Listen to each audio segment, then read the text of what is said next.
जय भीम दोस्तों, स्वागत है आप सभी का सरता बौद्ध के यूट्यूब चैनल में। आज का प्रसंग जो है वो बहुत ही ज्ञानवर्धक है। मैं आप लोगों को एक कहानी सुनाने के लिए जा रहा हूँ। अगर वो कहानी आपको पसंद आए तो एक लाइक और चैनल को सब्सक्राइब जरूर कर देना। तो आइए। एक नगर में 4 बहनें रहती थी। भूख, प्यास, नींद और आशा। एक दिन ये चारों बहनों में लड़ाई हो गई। ये अपने विवाद को लेकर एक राजा के पास पहुंची और राजा से बोली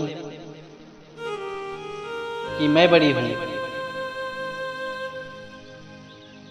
भूख कहने लगी कि मैं बड़ी हूं, प्यास कहने लगी मैं बड़ी हूं और नींद कहने लगी कि मैं बड़ी हूं।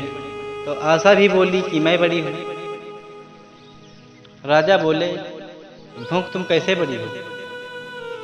तो भूख कहने लगी कि मैं जब किसी भी व्यक्ति को लगती हूँ तो मुझे अच्छे अच्छे भोजन बना के और एक सुंदर सी थाली में सजा के लाता है, तब मैं बड़े प्यार से ही खाती हूँ। राजा कहने लगे, ठीक है। राजा ने अपने राज्य में ऐलान करवा दिया कि आज से किसी भी घर में भोजन नहीं बनेगा और न ही चूल्हा जलेगा। 1-2 दिन बीत जाने के बाद जब लोगों को भूख सताने लगी तो भूख लगने के कारण लोग घर में सूखी रोटी खाने लगे। यह क्रीड़ा प्यास देख रही थी। प्यास ने कहा, हे राजन, ये भूख तो हार गई। देखो घर में पड़ी सूखी रोटियां खा रही है, इसलिए मैं बड़ी हूँ। तो राजा बोले, प्यास तुम कैसे बड़ी हो? तो प्यास बोली कि मेरे ही कारण लोग तालाब, कुआं और नल बनवाते हैं और पानी को स्टोर करते हैं और एक स्वच्छ बर्तन में लाके, यानी कि साफ बर्तन में ला करके मुझे देते हैं, तब मैं बड़े प्यार से पीती हूँ, इसलिए मैं बड़ी हूँ। राजा कहने लगे, ठीक है। राजा ने फिर अपने नगर में एक घोषणा करवा दी कि आज से तालाब, कुआं और नलों पे पाबंदी लगाई जाए, उस पर कड़कता पहरा दिया जाए। मैं देखता हूँ जब सभी को प्यास लगती है तो ये प्यास क्या करती है। 1-2 दिन बीत जाने के बाद जब लोगों को प्यास सताने लगी तो वे एक गड्ढे में भरा हुआ गंदा पानी पीने लगे। यह क्रिया नींद देख रही थी। नींद जाते जाते राजा से बोली कि हे राजन, प्यास भी हार गई, इसलिए मैं कहती हूँ कि मैं बड़ी हूँ। राजा बोले, तुम कैसे बड़ी हो? राजा बोले, जब मैं किसी को लगती हूँ तो मुझे बिस्तर लगा के देते हैं, तब मैं चैन की नींद सोती हूँ।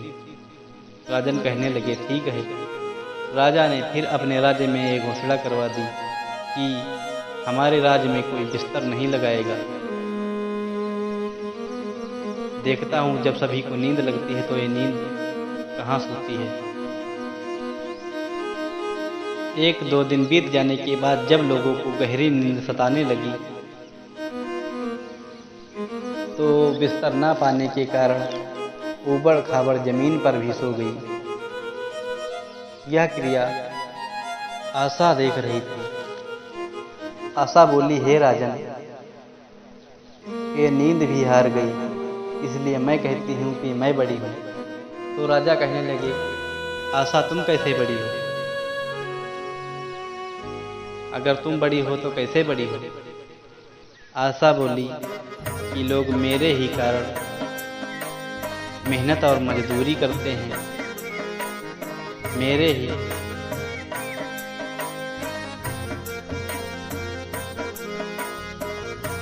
अगर मैं ना होती तो लोग आगे का सपना भी नहीं देखते, इसलिए मैं बड़ी हूँ। राजन कहने लगे कि ठीक है।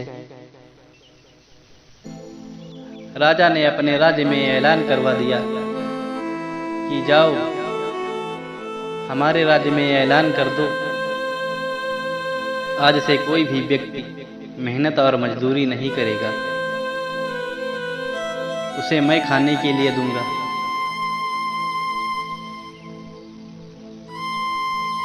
2, 3, 4 दिन, 5 दिन, महीना बीत गया। कोई भी व्यक्ति मेहनत मजदूरी नहीं करता। आशा को बड़ी ही चिंता सताने लगी।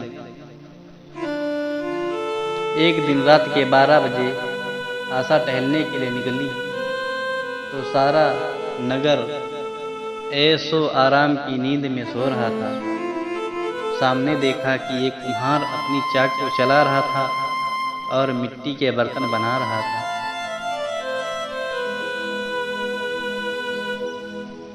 यह देखकर आशा उसके पास में जाकर के बोली, हे कुम्हार, आप इस चाक को क्यों चला रहे हो? जब आपका राजा आपको खाने के लिए देता है तो आपको ये चाक चलाने की क्या जरूरत है? कुम्हार बोला, राजा सिर्फ खाने के लिए देता है, लेकिन मैं ये चाक चलाकर एक आशा की किरण लगाए बैठा हूँ, जो मेरे आने वाले भविष्य को चमका देगी। और वो चाक चला चला करके एक सुंदर सा महल बना दिया, अपने बच्चों को भी पढ़ाया और जो राजा के भरोसे रहे वो केवल खाना खाते गए और राजा की गुलामी करते गए। मेरी कहानी का सारांश ये है दोस्तों, आप आशा की किरण जलाइए, मेहनत करिए, आपको सफलता जरूर मिलेगी। किसी राजा या किसी ईश्वर के सहारे मत बैठिए कि आपको खाने को देगा तो आप कुछ करेंगे नहीं। खासकर अपने बहुजन समाज के लिए कहना चाहता हूँ, वो इस बात को ध्यान से सुने और समझें मेरी कहानी का सारांश क्या था और क्या है। जय भीम दोस्तों।